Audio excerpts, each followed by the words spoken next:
5-minute circuit today. We're working in anterior chain stability and posterior chain stability. So the exercise is either going to be focusing on the front of our body or focusing on the muscle groups in the back of our body. So the first one is going to be, we're going to start with the anterior chain. So this is kind of new. We're going to get into a wall sit. So with our wall sit, we want our legs at that 90-degree bend. Okay, we have these bands up overhead. We're pushing our lower back into that wall. It should be able to be nice and flat and feel that lower back on the wall. We're going to pull these bands down. We're bending at the elbows and then pulling straight down. So we're isolating those triceps, okay? So we're here, pull straight down. Try to focus on the eccentric movement also. Don't just let that band pull your arms up, okay? Fight against that resistance of the band wanting to just snap those arms up. Slowly release that band and then pull it back down while you're in that wall sit, okay? So you just stay in that wall sit for 15 to 20 of those tricep pull downs. Then you're going to come over here. We have bands on these racks. So what you're going to do, and I love this move, this is one of my favorites, especially if you have back pain. This is really a good way to do kettlebell swings and avoid any hurting of the back. So you're going to step into the band. It's going to go around kind of right where your hip sockets are, okay?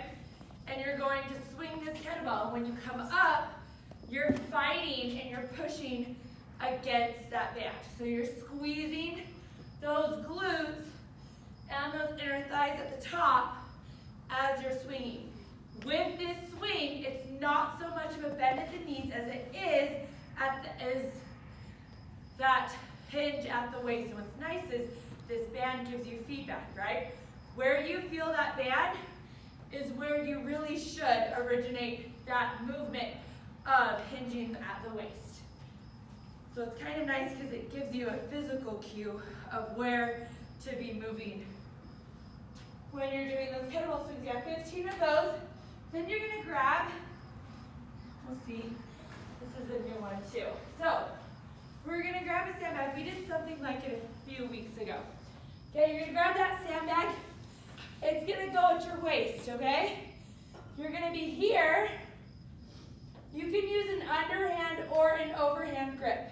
But what we're going to do is you're going to sandbag that up, kind of like a hip thrust. And then while you're there, you're going to row, okay? And then come back down. Hip, row, down, down, okay? So we're working on that glute that holds that sandbag up in kind of that elevated bridge. And then you're going to row, and we're going to get some of our upper body and back involved, okay? So again, we're here. We don't want to be directly under the bar. We want to be a little bit behind it. We're going to hips up, row, come down, and then come back down to the ground, okay? So we are going to do 8 of those. So go slow with that and do the moves as two separate moves. Get those hips up and then row. Don't just kind of power through it. Then you're going to do 12 battle rope slams. This is just a simple, okay, bilateral battle rope slam. So you'll get those. I like to hold them like this so that the ends are pointing up because I get a little more range of motion. Walk so you have some slack on here. And you're just going to go up and slam those ropes down together, okay? You have 12 total of those. Then you're going to go outside and you're going to do, thank you. I also need dumbbells. Sorry.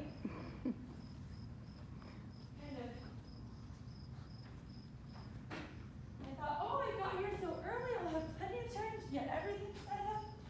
Okay, so then you're going to go outside on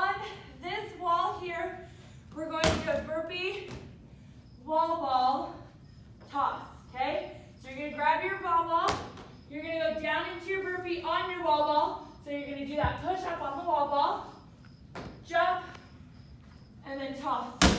Okay, catch that ball, bring it back down, do another burpee. So you got 8 of those into a dumbbell bilateral hanging squat plus a curl. So you're gonna have 2 dumbbells, okay? They're gonna be down. You're gonna squat, and then when you come up, you're gonna curl them both up to the front. So we get some bicep isolation. So you're here, bring them down, squat, leading with that chest up. We've done a lot of that squatting mechanic where we're not bending all the way over, okay? So we're gonna squat, and then bring both of those up into a curl, okay? You have 10 of those into an alternating curl extension. You might need to use a different weight because we're gonna be here.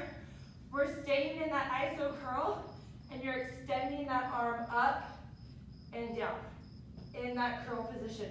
So you're gonna get a lot of that anterior delt, and you'll feel it even a little bit into those pectoral major. Yes, there you go. Yeah. So yeah, and then you're just gonna go up and out, okay? That will put you at the push-up plank walkout. This one is, we did the walkout, okay? So today we're adding a push-up to it. So you can decide if you want to do more of a tricep push-up, or if you want to go a little wider and you want to get a little more of that back involved, you choose. But you're going to do a push-up, and then you're going to walk your hands out as far as you can until you feel your core or your hands start to slip, and then you're going to walk it back in, okay, and go back into your push-up. So we're here for 5 to 8. Everyone's going to look very different on this one because everyone's range of motion is going to be very different, okay? So you're going to do your push-up, down and up, and then you're going to walk those hands out until you feel those hands slip or that core slip, and then you just come back to this position and do your push-up, okay? Whew. What? Where'd you go? What happened? Miranda. Okay.